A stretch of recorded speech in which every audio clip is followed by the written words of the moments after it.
So, The Booksellers is a documentary on the people who sell books. But more than that, it's about the kind of like the history of selling books and kind of looking towards the future about what that holds for the medium of physical media. Now, naturally, it's been in decline a bit, and there's been concerns about it. And we've seen Barnes and Nobles and a few other independent bookshops just like kind of like shut down over the years.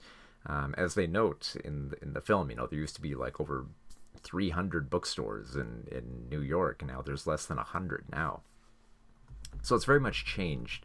But what I like about this film is that it explores the greater appeal of books and kind of ends at a bit of a hopeful note that books will continue, even if kind of a little bit more niche. So the film follows around like a few different types of booksellers. There's a few great ones we learn about. We learn about someone who had like an original copy of The Wizard of Oz, and they kind of became better friends with authors because of they had this ability to find great rare books. There are a lot of people who have these great books of like these large layouts of fish, and all sorts of bizarre books, including ones that are bound in human skin and teeth. So all sorts of crazy different books that they explore. And like we follow like a few different types of booksellers. They let us in on how they got into the profession, what they enjoy about it, and then we cut back and forth between like a book convention, where they talk a little bit more seriously about the struggles of trying to sell rare books and trying to get them out in the market. Like one of them mentions how clients that they or customers that they deal with will often cry, either because they see a very old book and it means so much to them, or they see the price of the book, which is usually like, if it's like a first printing of like a very historic book, it's somewhere within like the hundreds of thousands of dollars. So like the film tries to like shine a light on booksellers and why they keep doing what they're doing, and also highlight how the industry has changed so much. Like they tell a lot of great stories of the olden days of booksellers. I particularly enjoyed one story where they were talking about how there were these old Jewish men who would run this bookstore where it was just an excuse so that they could read all day.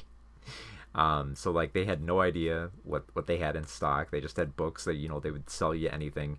But if you had any questions about a book, man, they would not they would not want to answer you. They'd always be disturbed that you would ask them for books. It's kind of like it's like that British sitcom about about how like they hate selling books. Just a little bit like there's a lot of great little stories like that throughout this film. And we also get a little bit more insight into the future of booksellers as themselves. Like we see a lot of younger people who are getting into it as well, and they additionally not only become great sellers of books, but they become like the people they call on to look on for antique books. So for like shows like Antique Roadshow or Pawn Stars, like I believe there's like two booksellers they have in here who have been on Pawn Stars, and they talk a lot about the experience and what it's done for their careers. But I think what I like most about this film is when they get towards the ending here and they talk about two big things. The first thing they talk about is once they pass on from this world, what's going to happen to their books. And they immediately know what they're going to do. Like, it's like they've planned this out within like a will. Like they know that my books are going to go here. They're going to be preserved over here. But most of them are kind of like, what? As long as they go to someone, that's great. As long as they're still out there and that people are still reading them, that'll be fine. And the other thing they observe is that physical media actually seems to have a little bit of more of a life with younger people. As they note that a lot of more people who use the Kindles and the Nooks and all the other digital reading devices are mostly older people in their 40s, and that a lot of younger people in like their 20s and 30s are reading physical books.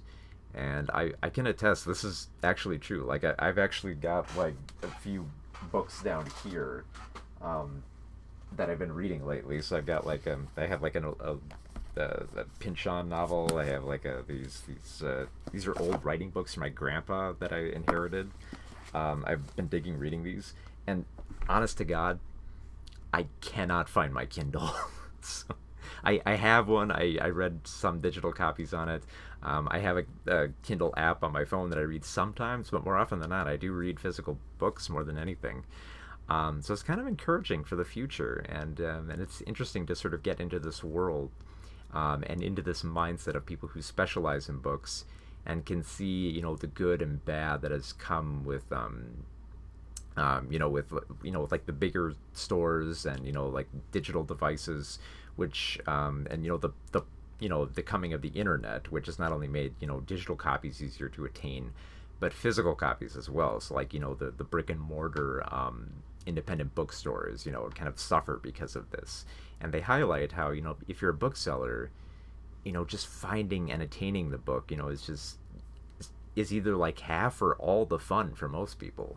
And it is a bit of a thrill. Like I enjoy going to bookstores, and like sometimes I usually don't get through all the books, but you're so excited because there's a wealth of material in there, and there's so much to take in. That's why I love a lot of like essay and philosophy books. I love reading through them because like they give you so much. So definitely this film is basically for book lovers, akin to these booksellers. And I really enjoyed its spirit and its hopeful nature about the future of books.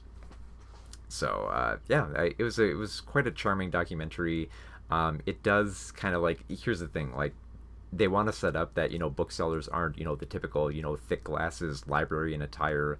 Like some of them dress pretty snazzy, some of them are pretty young.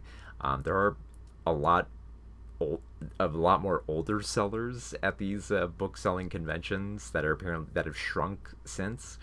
But they do try to like show a different image of booksellers, even though this documentary tries to go for that easy, sophistication of how they pose them. Like, we like each bookseller gets their own title card, their introduction, and sort of this like this jazzy introduction to them.